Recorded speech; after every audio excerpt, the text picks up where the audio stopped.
doing out there. There's going to be a Novak Djokovic who won his Australian Open title. He tied Rafael Nadal against Stetson. It was a good match, but you knew Djokovic was going to win.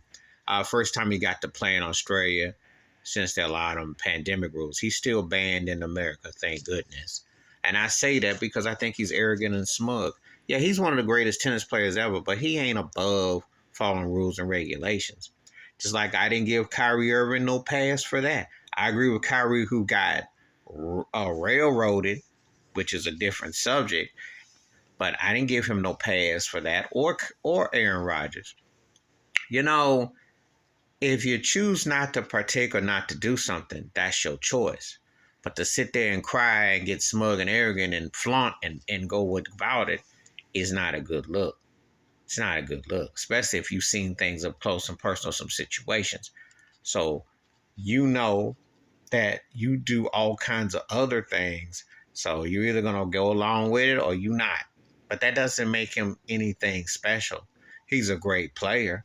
I'll give you that, and I respect that. But he ain't exempt and above circumstances. So, whatever. But he was impressive in his match. He broke down. Now, I noticed the commentator for ESPN was talking with Patrick McEnroe. And I like how dude told Patrick McEnroe tried to say, well, he's had to overcome. Dude said, hey, a lot was self-inflicted, which it was. Djokovic brought a lot of this stuff on himself. It's not like he brought a lot of that on him. So I don't feel sorry for him. See, that's the thing. Cats want to be like all cradle and all, no. You chose, you live by the rules. You ain't no rebel. Now, Djokovic is a great tennis player, one of the greatest ever. I would debate who's greater. I still take Roger Federer over. He might have more titles. I like Federer better. But to sit up there and act like you doing some revolutionary thing, like you special, you ain't Muhammad Ali. You ain't losing on 3 or 4 years because of your beliefs. You cried and moaned, got deported last year, and you brought your behind back this year to go get that jewelry because that's what you about. You're a great player and you wanted to compete, but let's make no mistake about it. You'll do anything for the bag and for that trophy as opposed to your so-called character and so your responsibilities and your principles.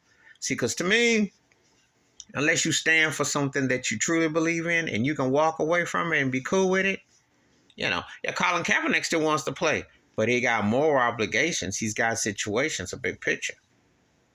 But I'll use Ali because there'll be people out there say, well, Kaepernick didn't win. He got the Super Bowl. They'll say he didn't win. But Ali was the example. If you stand for something, you'll stand for it. So I call him a great tennis player, but I'm not trying to hear all the apologies for him. He didn't get forbidden from nothing. He made a choice. Live with it. If you choose to, that's your choice. But don't sit here trying to get all sympathetic and crying and bailing about stuff when you made a choice. Please hit like, subscribe, welcome thoughts and comments, and I do respond. Thank you. Wash your hands, keep your mind clear, watch out for another, and please share the video if you want to. And yes, I think he's one of the greatest tennis players I've ever seen, but I also think he's smug and arrogant and full of it. And he gets no sympathy for no situation when you have certain situations where people who been stuck to ventilators and had long-term situations don't have millions of dollars to roll out, don't have endorsements, and don't have other situations to avoid. So he is nothing special in that regard. He's a great tennis player who's a great athlete, but he is not exempt from reality, unlike some of them people want to slurp and act like. I'm out.